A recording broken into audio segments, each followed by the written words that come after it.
So let's start our first lecture on alkanes and cycloalkanes.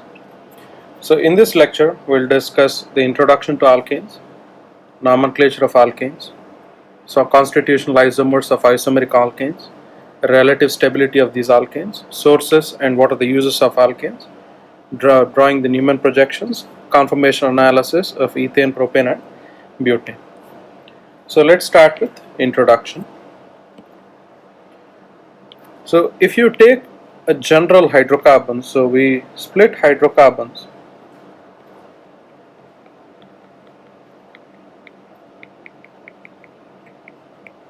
into two main groups. So one of them is saturated and the other is unsaturated hydrocarbons. Saturated hydrocarbons are the compounds with no pi bonds. Unsaturated ones that have pi bonds. So all of the compounds that are present inside the compound have a single bond between the carbons, and in an unsaturated compound it can be a double bond or it can be a triple bond. So which means in the diagram that you see here, so the first diagram represents a saturated hydrocarbon, all the other three represents a unsaturated hydrocarbon. So that's the difference between a saturated and an unsaturated hydrocarbon. Now let's take a look at, let's try and understand alkanes separately. So we said that we have saturated hydrocarbons,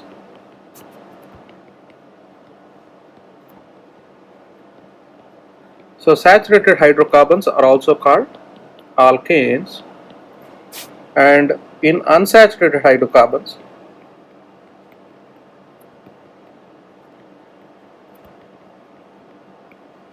so if you have a double bond we call those compounds alkenes, and with a triple bond we call those compounds alkynes. So remember the names here. So alkanes when you have saturated hydrocarbons, alkenes when you have a double bond, and alkynes when you have a triple bond. Next, so remember the alkanes generally have dash "ane" at the end of the compound. So dash and "ane" is the suffix.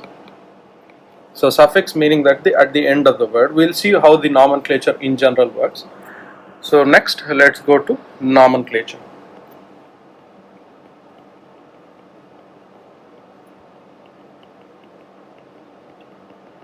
So initially there were not much nomenclature that was done.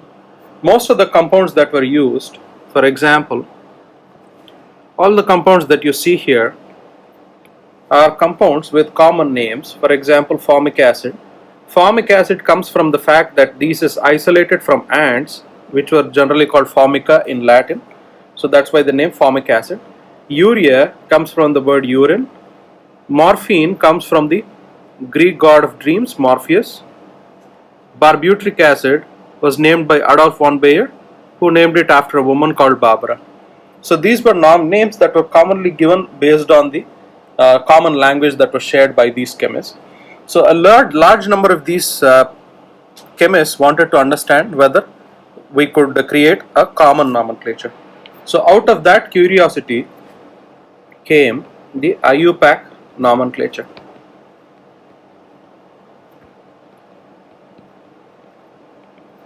So what is the IUPAC nomenclature? IUPAC represents International Union of Pure and Applied Chemists. Chemistry. So taking the first letters from each of them, you get IUPAC. So the original institution that were consisting of a group of 34 European chemists. So they developed this system and they called it the Geneva Rules, and then the group ultimately became the International Union of pure and applied chemistry. So the original Geneva rules are now called the IUPAC nomenclature, and the names that we give compounds using the IUPAC nomenclature are called systematic names. So systematic names are names that are followed throughout the entire globe to serve as a common standard so that nobody differentiates one from the other. So how does the IUPAC nomenclature work? So there are fundamentally rules that we have to follow. So before going through the rules, let's start with the first step of naming using IUPAC nomenclature.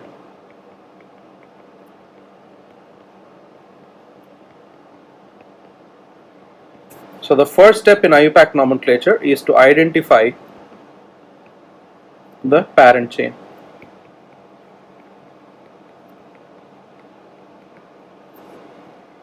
So the first thing is to identify the parent chain.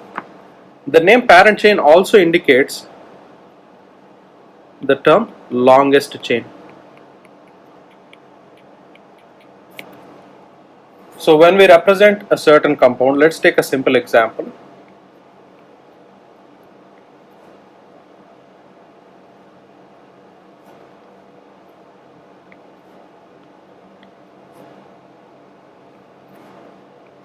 Let's say in this structure, what is the longest chain that you can find?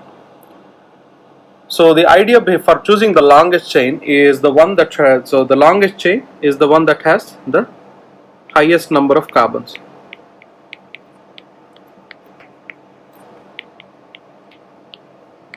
Let's find all the alternatives or all the number of carbons that are possibly there in every single chain.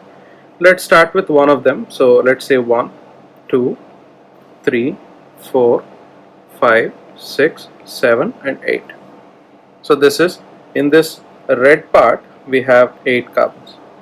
Let's say I have another one, let's say blue. Let's start at the same point. 1, 2, 3, 4, 5, 6, 7. In the blue part there is 7 carbons. Let's say if I want to find another root, for example let me say white. 1, 2, 3, 4, 5 and 6. So there is only 6 of them there. Now let's come back to the structure itself and let's see if we can find anything else. So when you have white here, white is 6. Let's say I have another structural formation. Let's say something is green. Let's say 1.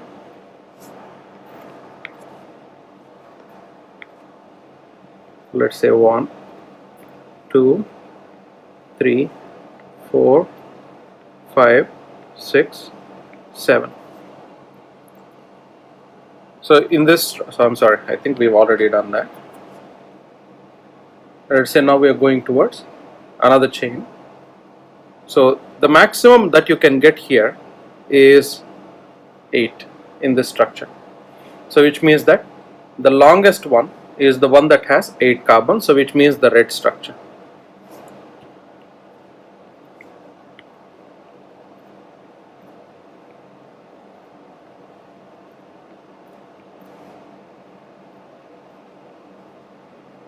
So the red structure here represents the one with the highest number of carbons.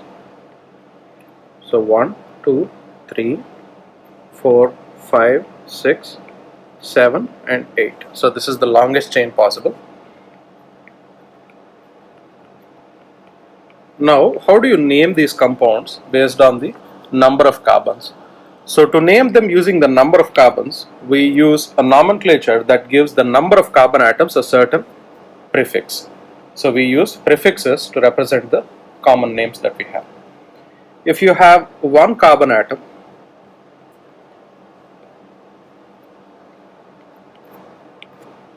so one carbon atom, the prefix is meth, 2 is eth, 3 is prop, 4 is but, 5 is pent, 6 is hex, 7 is hept, 8 is oct, 9 is non,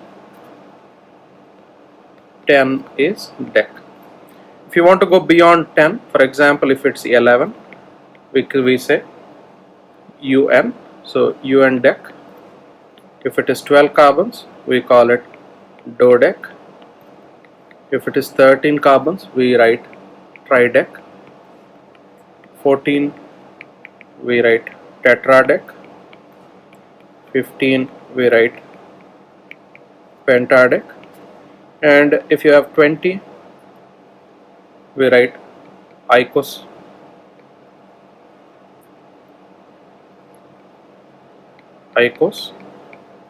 So remember that all of these are prefixes, meaning that we haven't written the ane yet. So if you have an alkane with one carbon, so the name is methane. If it is 2 carbons, ethane. In the same way, just add dash ane to any of the structures that you find here if the number of carbons matches. So that will be the parent name. So let's come back to the example that we had. In this, you had 8 carbons. If you take 8 here, it represents oct. So the parent chain is oct and then ane combined. So you write octane. So this is the structure that you end up with. If you have a cyclocompound, for example, if you have a cyclic compound, let's say I have a compound that looks somewhat like this. So notice that in this structure you have 1, 2, 3, 4, 5. So, but it's also a cyclic compound. So what is a cyclic compound? Is where it has a cyclic structure where there is a closed end. So it closes on one side, there is no open ends. So we write the prefix cyclo in front of it, and we know that there are 5 carbons, so we write pent, and there is all single bonds, so the name becomes cyclopentane. The same way, if you have 3 carbons, for example, so 1, 2 and 3, so then you write cyclo, and 3 carbons is prop and cyclopropane. If you have 4 carbons, this becomes cyclobutane. So the edges represent the carbon when writing the structure. So we already know this from the last lecture when we were discussing molecular representations. We talked about edge representation. Let's take an example.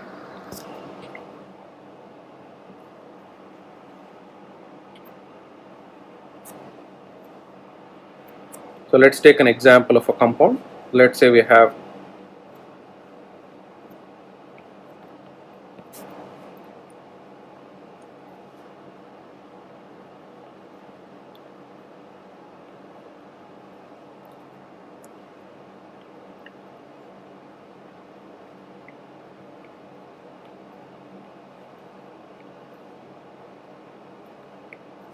let's say this is the structure. Now pause the video right here and try to find out all the possible parent chains that you can get in this structure.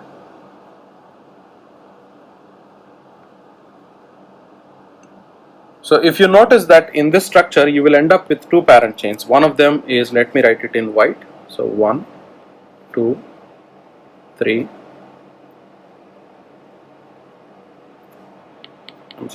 So 1, 2, 3, 4, 5, 6, 7, 8, 9 and 10. This is number 1. The other one that you're going to end up with is, so 1, 2, 3, 4, 5, 6, 7, 8, 9 and 10. Notice that both have 10 carbons each. So blue represents 10 carbons, even the white represents 10 carbons. Now which one should I take into consideration for the final structure? So this brings us to the second point. So how do you notice that? Notice all the substituents that are there in this structure. So this is a substituent, this is a substituent, this entire structure is a substituent when you consider white, and when you consider blue, this entire structure is a substituent when you consider blue. So when you consider blue here, this represents a substituent and this represents a substituent. So the idea behind the substituent, so which is the side parts that are away from the parent chain.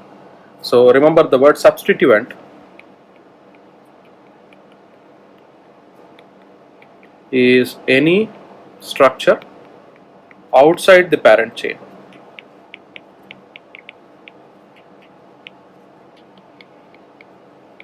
So this is any structure outside the parent chain.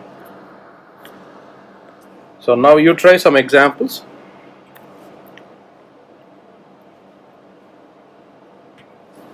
So now try to name these compounds and see if you can name these compounds. Let me see if this is the right one.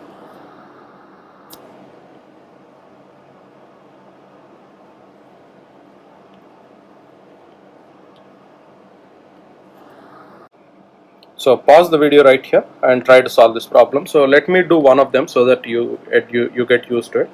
So for example, in the first one there is 1, 2, 3, 4, 5 and 6. This is the one of the longest chain. The other chain that you can find is 1, 2, 3, 4, 5. This is one another chain that you can find. The last one that you can also do is, for example, you can take 1, 2, 3, 4, 5, 6. This is one another chain that you can find. So try to use this structure now. So notice that the longest chain in any direction that you can get is always going to be 6. So the longest chain is 6. So we know that 6 is hex. So the longest chain is hexane. Now in the same way, try to do for all the other compounds. And in the last one, they are asking you to find two compounds that have the same parent chain, meaning that they are asking you to find the ones that have the same name for the parent chain, not the substituent, just for the parent chain. So pause the video right here and try to solve this problem. So we discussed the naming of the parent chain. Now let's discuss the next one, is how to name substituents. Naming substituents. Remember that substituents are anything that is outside the parent chain. Let's take a simple example of a problem.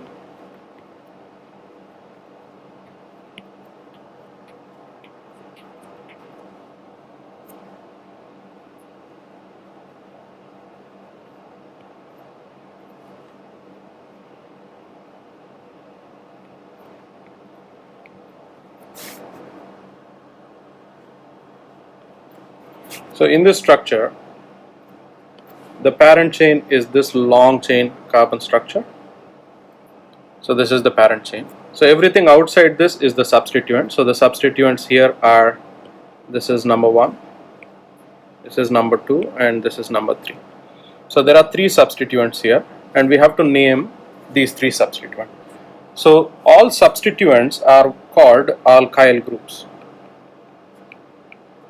So we call them alkyl groups. So how do you name alkyl groups? It is based on the number of carbons in the substituent.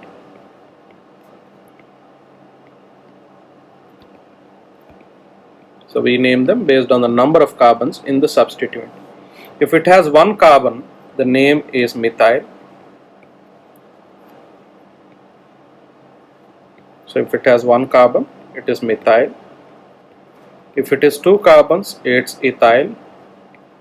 If it is 3, it's propyl. 4, butyl. 5, pentyl. 6, hexyl. 7, heptyl. 8, octyl. 9, nonyl. And 10, decyl. So if you just want to find more of them, just add from to the original name, try to add based on the number of carbons dash -yl. So just add -yl. So that gives you the name of the final compound. So let's go back to the structure. In this, we want to know what are the number of carbons in each of these structures is. In this substituent, we are only counting the edges. So number 1 and 2. So in this, there are 2 carbons. So which means that, so when you have 2 carbons, it's an ethyl group. So it's an ethyl group. So here you have 1, 2 and 3. So there are 3 carbons. So this is a propyl group. And here there is only 1 carbon. So with this, a methyl group. So remember that when you name the parent chain, you will also have to name the substituents that are attached to the parent chain. So this is how you can find the substituents. So what are the common other rules that we have to remember is, let's say if you have a complex structure,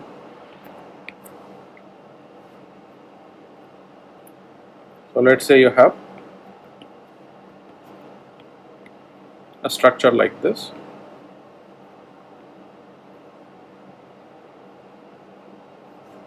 Let's say this is one of the structures that you want to find.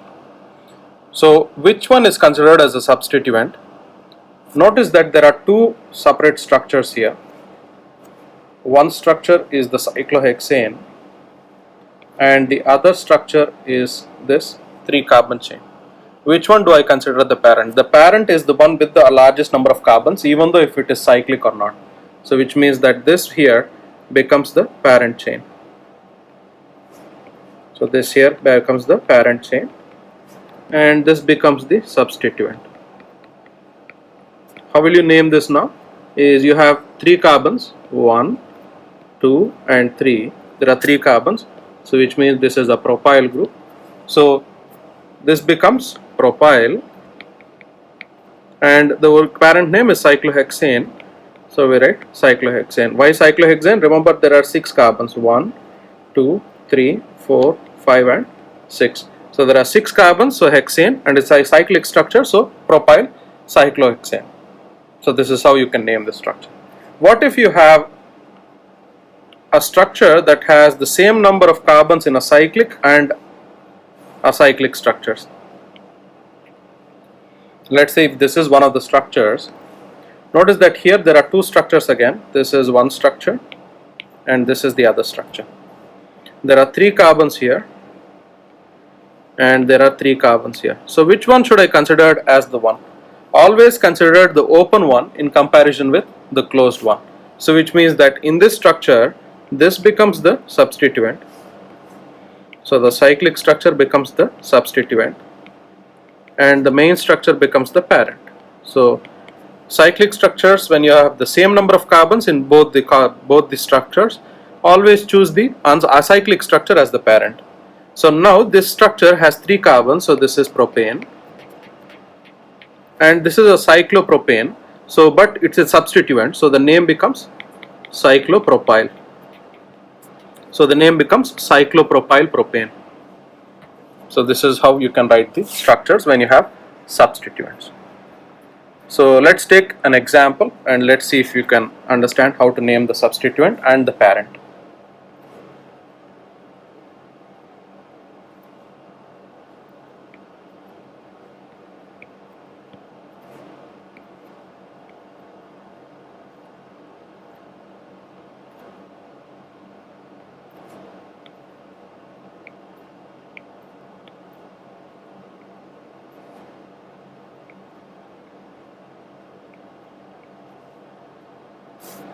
So let's say if this is the structure. So what is the solution now? So the first one we want to do is identify the parent chain. So the parent chain is going to be the one with the largest number of carbons. So if you count the number of carbons in all the chains, this would be the one that gives you the largest number of carbon ones. So this is the structure that gives you the largest number of carbons. So everything else now becomes the substituent. So what are the substituents that you have here?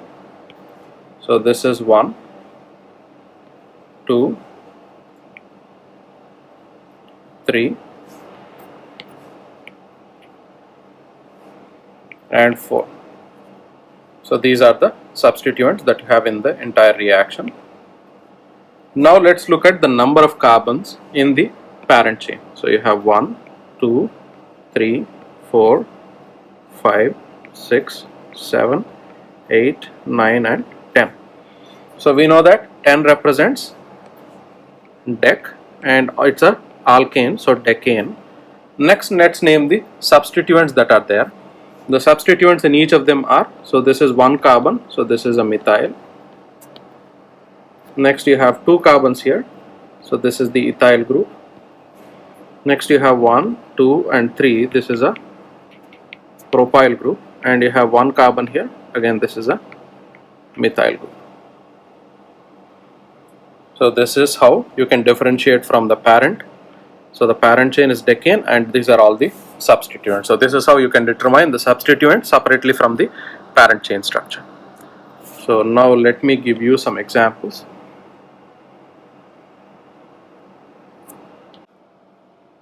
So pause the video right here and try to solve this problem. So here they are asking you, number one is to identify all the groups that would be considered as substituents, which means that you have to separate the parent from the substituent and indicate how would you name each of these substituents. You don't need to name the entire compound, just name the substituent in each of them. And number two, they are asking you to find this, identify and name all the substituents in this compound here. So pause the video right here and try to solve these problems.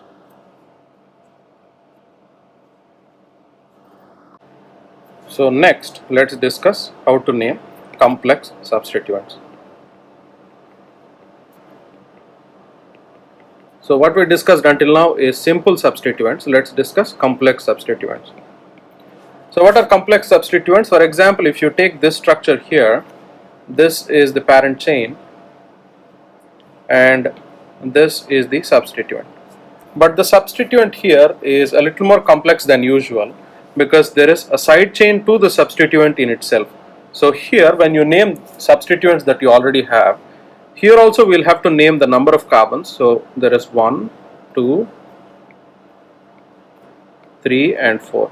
On the second carbon there is a methyl group again, which means there is a substituent on the substituent. So that's why the name the complex substituent. So how do you name these structures? So before we go into the naming of this, let's discuss all the common complex substituents that you end up with. So the first one,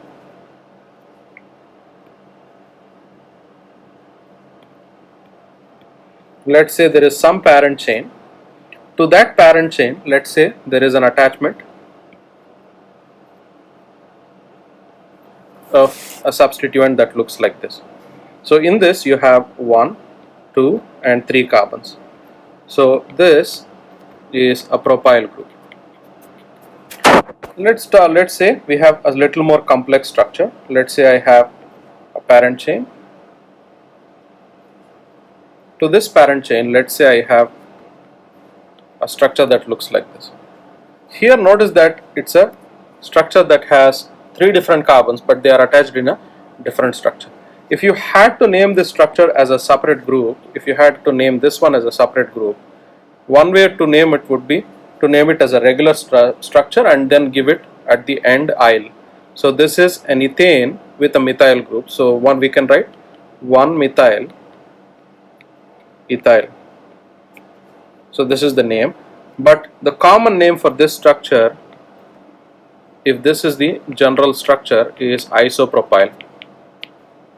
So this is how you can name the structure itself when you have a parent chain that is attached to a complex structure like this.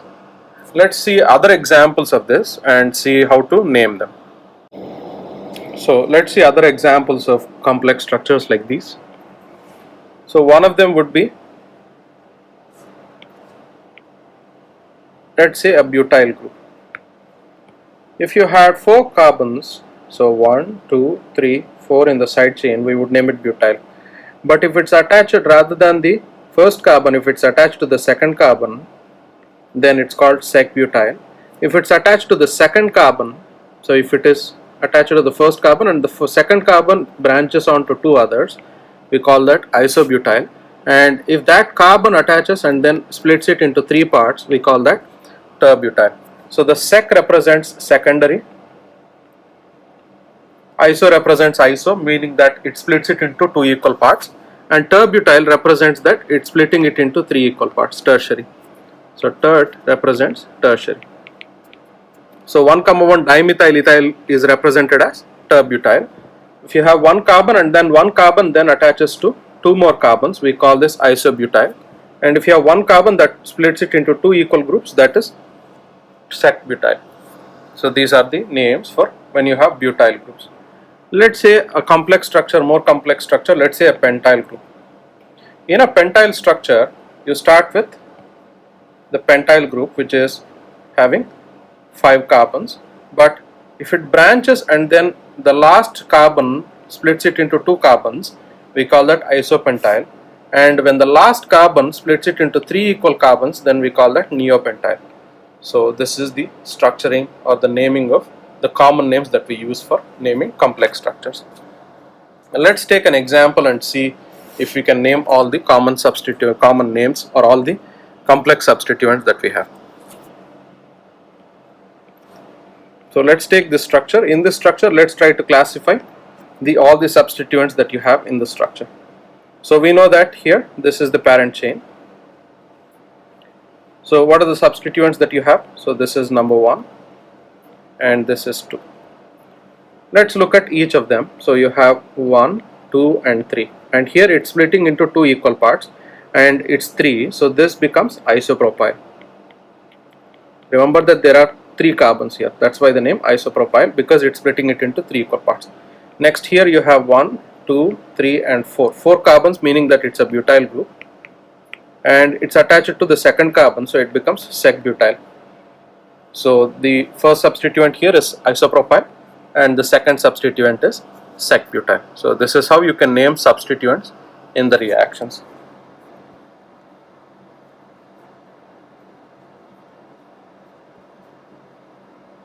So let's try some more examples of this and see if you can replicate the property here. So pause the video right here and try to solve this problem. So in this you have all these following side chains. So this is the one for first side chain, this is 1 and this is 1, and this is 1, and in the last structure you have multiple side chains, 1, 2, 3 and 4.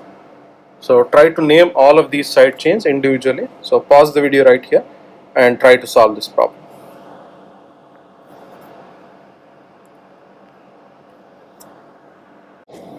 So next, let's continue and let's do the final step, is assembling the IUPAC name.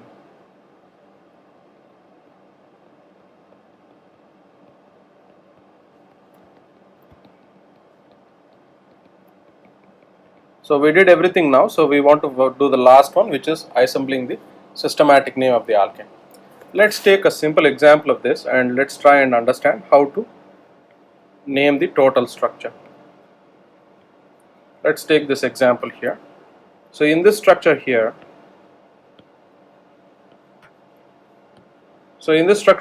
let's take first the parent chain. So the parent chain is this chain first, and this is the side chain that we have. So now, with that in mind, let's look at the number of carbons. So 1, 2, 3, 4 and 5. So there are 5 carbons here, so which represents that it is a pentane. But the question comes back, do I have to name it in this order only? You can also name it in this order always, right? For example, I can name it like this always.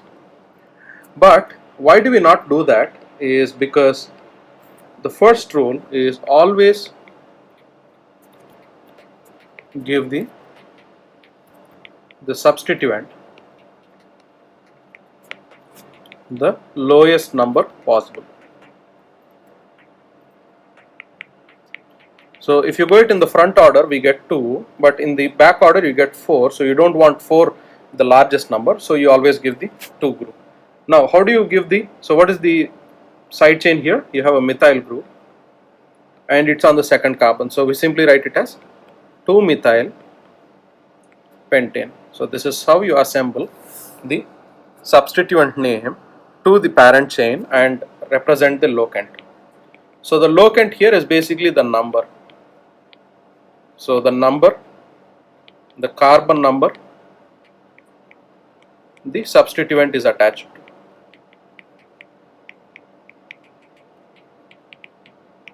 So that represents the locant. So that is what we call the locant here. Now, so with that in mind, what are the common rules that we have to remember? Let's take another example which explains another common mistake that is done.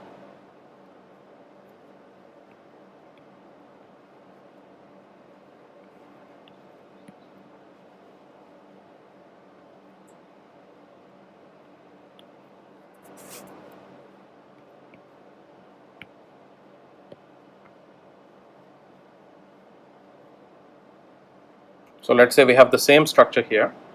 So in this structure,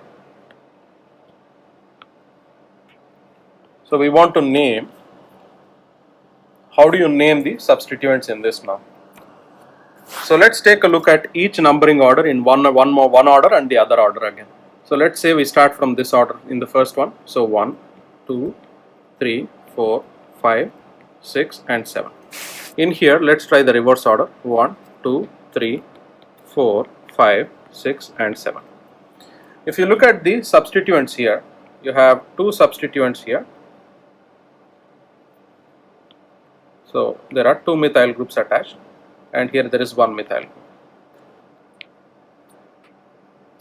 So if you have more than one same group attached to a single carbon, we use the prefixes di, tri to represent the carbon. So the numbering here leads to two different scenarios, where in the first scenario you get 2, so notice that there are two substituents on 5, so we have to number both, so 2, 5, 5.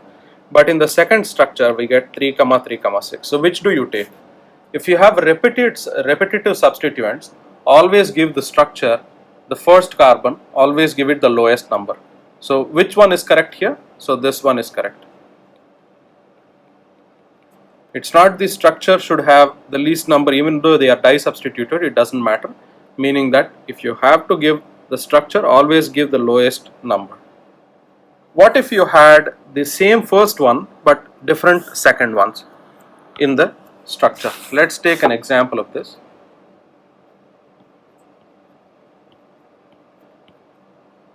So this is one structure. Let's say we have some substituents here.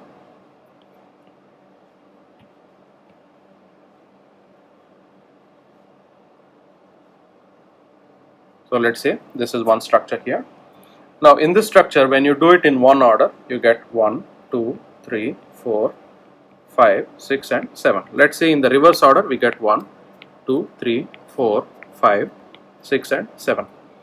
Notice that it's still the parent chain. Now what are the substituents? 1, there are 3 substituents in both of them. In this, the substituent gets 2, 5, 6. In the second structure, we get 2, 3, 6. When the first number is the same, always choose the second number to be the lowest. So which means that this is correct and this is incorrect. Right? So the reason we choose this is because the second number in both of them, you have to check the second number. If the first number does not make sense, you look for the second number, which is the lowest. So remember that we are always following the rules based on the structural following of the rules. Next, let's say we have another example here.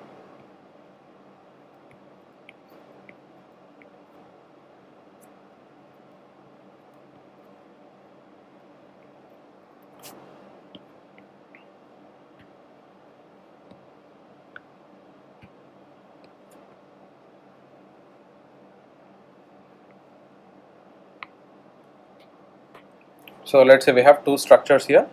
Now how to name the substituents based on the number that we have. Now if the structure does not break the rule, so if your previous number does not break the rule, for example, if you do both these structures in this order, let's say I name it from the front order, 1, 2, 3, 4, 5, 6, 7 and 8. In the reverse order you get 1, 2, 3, 4, 5, 6, 7 and 8.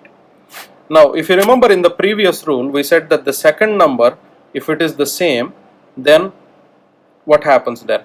The question comes back that notice that in this, both have 4 and 5, 4 and 5. So how do you break the rule for the substituents? Notice that there is no other rule here. Both have the same exact numbers. So then we break the rule based on the substituent name. So the substituents that you have here, one is ethyl and the other is methyl. So always give priority to the alphabetical order, right? If the last rule does not break the tie, then always give the priority to the alphabetical order. In the alphabetical order, E comes before M, so which means that E should have the lowest number. So whichever is first in the alphabetical order, that should have the lowest number, which means that here you have 4-ethyl, 5-methyl, and here you have 4-methyl,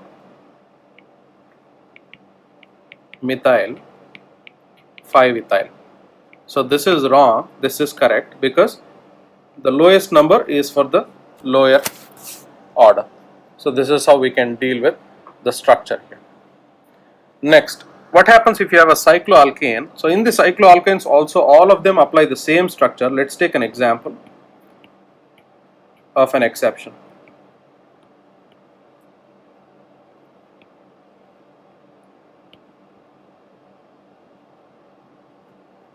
So let's say between the two structures, when you name the substituents, you always start from one of the carbons. So which carbon to start? Always start from the carbon that has the substituent.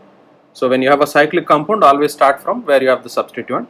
So which means 1, 2, 3, 4, 5 and 6, or you can start from this substituent 1, 2, 3, 4, 5 and 6.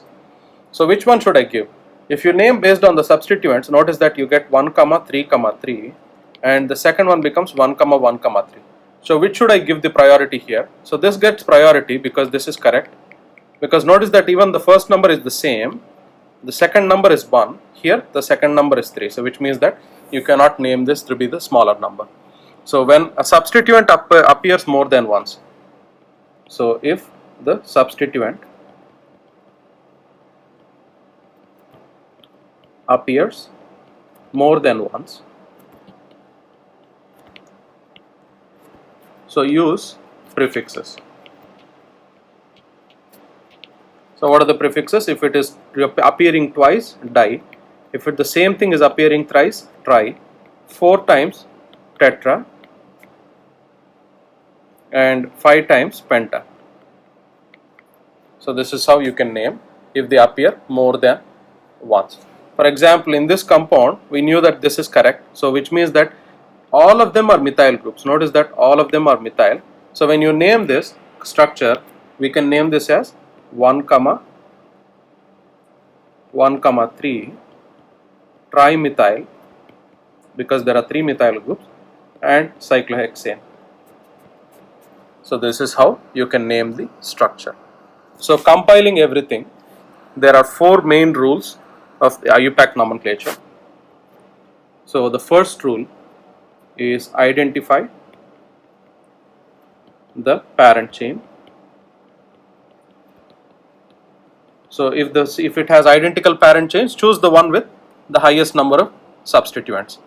So the first rule under this is choose the longest chain, and the second rule, for chains of equal length,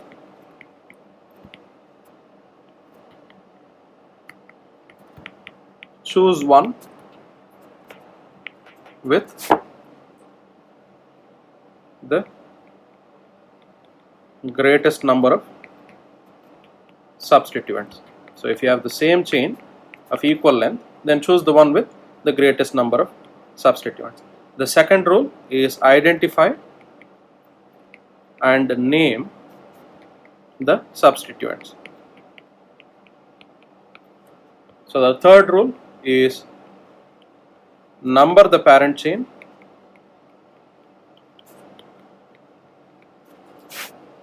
and assign a locant to each substituent. And last rule, arrange the substituents alphabetically. So these are the 4 main rules of trying to assemble a single name for the compound. So let's try an example and let's see if we can use these rules and name a certain compound.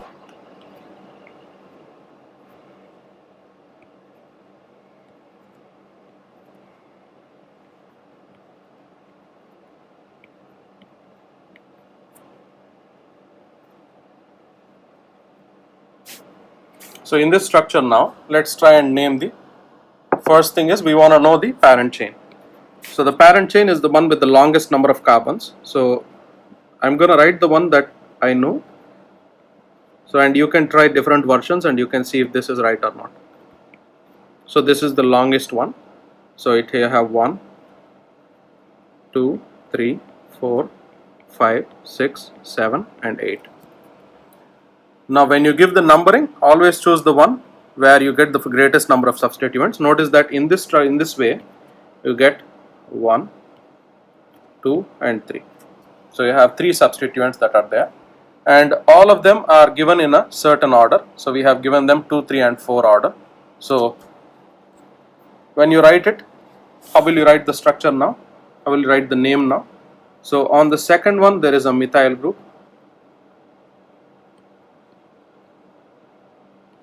On the third one there is a methyl group, and on the fourth one there is an ethyl group. So they do have the smallest numbers and they are also in the right order, and they do have a proper order as well. So now we can write that alphabetical order. So in the alphabetical order, which comes first? The substituent. So notice that only give the alphabetical order for the number when you have to break tie between two structures, right? Because it's already in order, you don't have to break any tie here. Now let's try and name the structure. So the first one in the alphabetical order is the ethyl group. So we write 4-ethyl. Next you have hyphen. On 2,3 there is a methyl group. So we write 2,3. Notice that there are 2 methyls. So I'm going to write dimethyl. And the entire chain is 8 carbons. So it becomes octane. So this is the name for the compound that you have here. So let's try another example so that you understand it much better. Let's say we have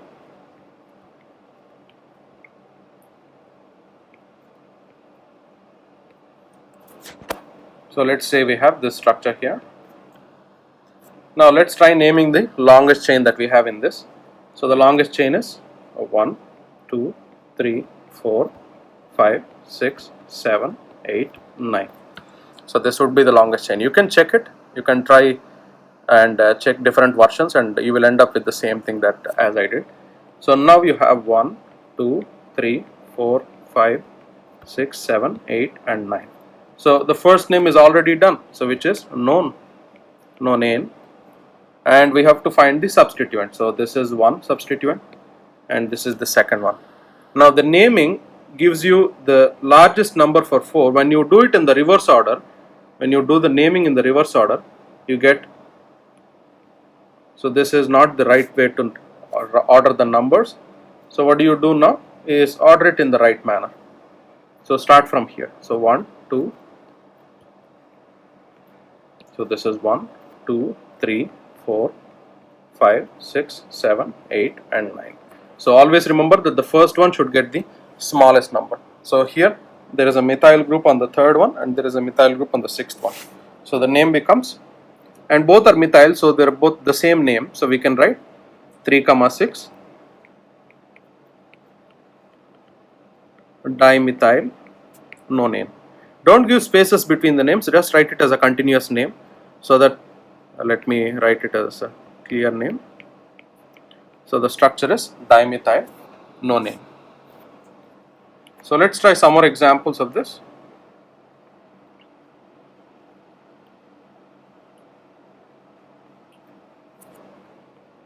So I have done the first one in the last slide. So try this on your own and see if you can name the compounds.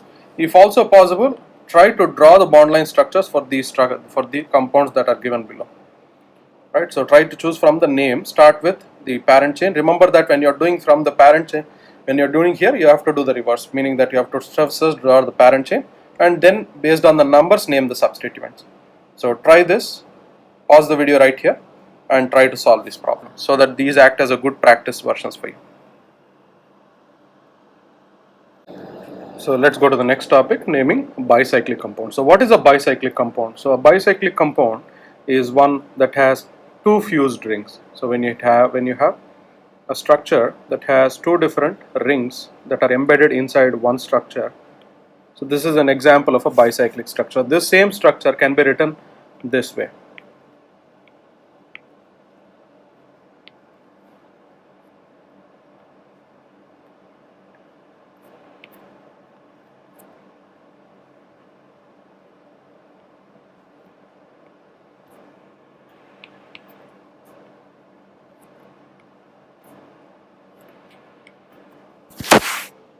So let's say we have, this is an example of a bicyclic compound. So how do you name bicyclic compounds? Bicyclic compounds have some special features that we can use to represent the structure. So one of them is to separate one ring from the other. So these two structures that where the second ring fuses are called bridge heads. So we call them the bridge heads. So again, the naming follows the same idea here. We always count the number of carbons, which is the number of intersections that we have, number of edges. So there is 3 there, 4, 5, 6 and 7.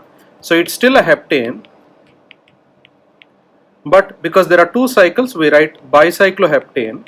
But we have to know that there are many variations that you can draw with the same heads. So to represent this, what we can do here is we write 3 numbers. So this is important, we write 3 numbers. So what are the 3 numbers that we write? We always write them from the largest to the smallest, and they are always placed in the middle of the parent. So how do you represent this? For example, when you write the structure, we write it as bicyclo and we write in brackets. So we have to write 3 numbers and separated by dots. So how do you write these 3 numbers? These 3 numbers are different routes of achieving from one bridgehead to the other bridgehead. How many carbons does it take to go from one bridgehead to the other bridgehead? And what are the possible routes that you have? So if you look at this structure here, so there are 1, so this is one direction, 1, 2. So there are 2 carbons here on this side, and on this side we have 1, 2 carbons, and then we are coming back to the bridgehead again. The other one is only 1. So in this way we have two carbons each, and on the top we have 1 carbon. So we write 2 dot 2 dot 1. So this is how you name the structure. Remember that the common name stays the same, but in front we write bicyclo.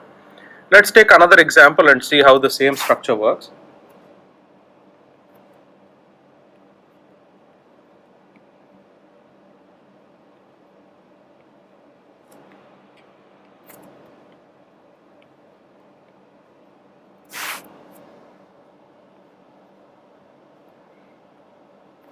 Now, so let's try and understand how to name this structure here.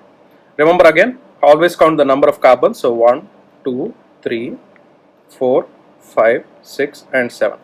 So it's still heptane, and there are 2 cycles. So we write bicyclo, and in the middle we need to write the 3 numbers. How do you write the 3 numbers?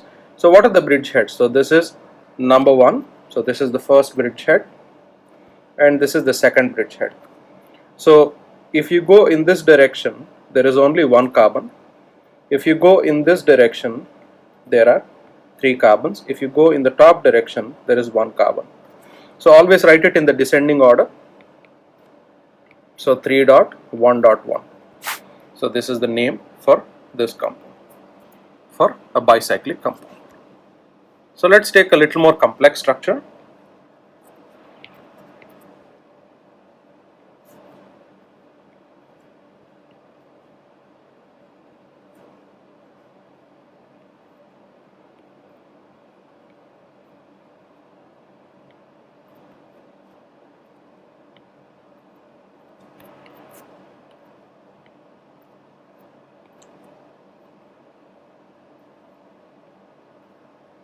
So you have how many carbons? You have 1, 2, 3, 4, 5, 6, 7 and 8. Now again, what are the bridge heads? So this is one bridge head, and this is the other bridge head. Now let's go in each direction and count the number of carbons that are there in each direction. So in this direction you have 1, 2, 3 and 4. So 1, 2, 3, sorry. So there are 3 carbons. In this direction we have 2 carbons, and on the top we have 1 carbon. So there are, so we can write it as a total there are 8 carbons, so that is octane, and it's bicyclo.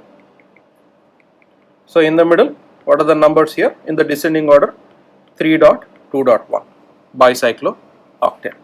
So this is how you would write the structure.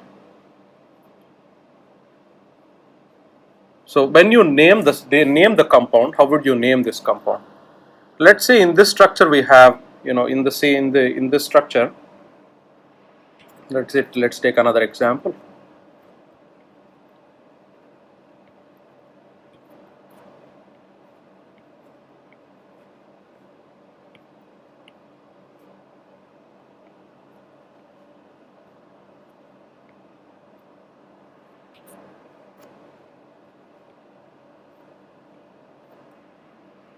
So let's say we have a CH3 group right here at this end. How would you how would you number these structures? So there are two ways in which we generally number them. We always go towards the chain that has the longest number of carbons to achieve the bridge. So which means that in this structure, when you go in this direction, you have 1, 2 and 3, and in this direction you have 1 and 2, and this direction 1. So we always start from the side that has the greatest number of carbons. So always start at the bridge, 1, 2, 3, 4. Next go to the next smaller bridge, 5, 6, and then, I'm sorry,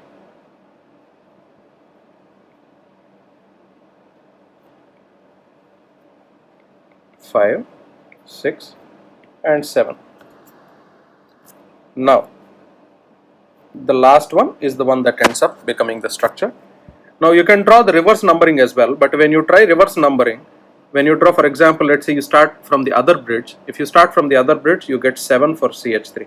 Always give the smallest number possible for the substituent. So the smallest number possible here is 6. So we write 6 methyl,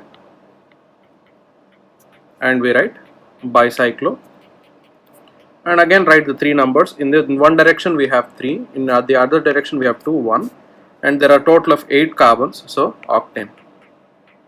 So this is how you write the structural name of the compound. So let's try another simple example of this.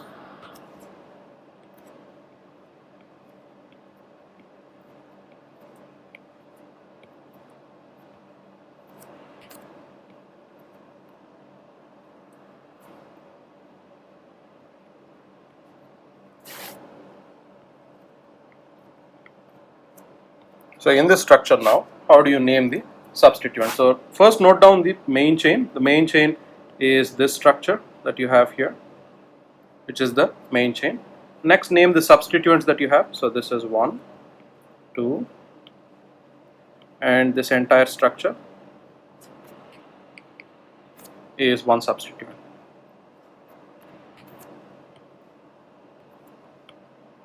This entire structure is one substituent. So both are methyl. This is also methyl. Notice that this is isopropyl. Now let's look at the main chain that we have here. When you start from the bridge, remember the bridge is the one that connects the structure, both the structures. So this is 1. So when you go in this structure, which side has the greatest number of carbons? So this side has the greatest number of carbons. So which means that 2, 3, 4, and then you have 5, 6, and then finally 7. Now, and when you look at it in terms of the direction in which you are numbering them, is this the right direction? There is no choice, because we have to go towards the one that has the longer chain. So if you write it on the other side, then this would get 8. This would also get the same 7. So which means that whichever direction you go, 7 will be the same. So iso here comes before yum. So we can also use that also as a way to judge them. So now alphabetically, isopropyl comes first. So 2 isopropyl, and you have 7, 7 dimethyl. Next you have bicyclo compound, so bicyclo, and in brackets what are the numbers that you have to write? When you go in this direction, you have 1, 2 and 3. There are 3 carbons.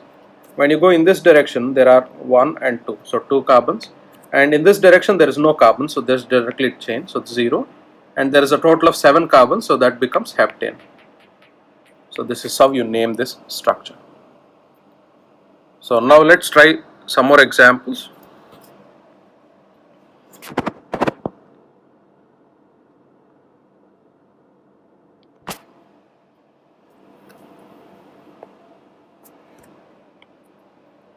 So pause the video right here and try to solve these problems and see if you can name the structures.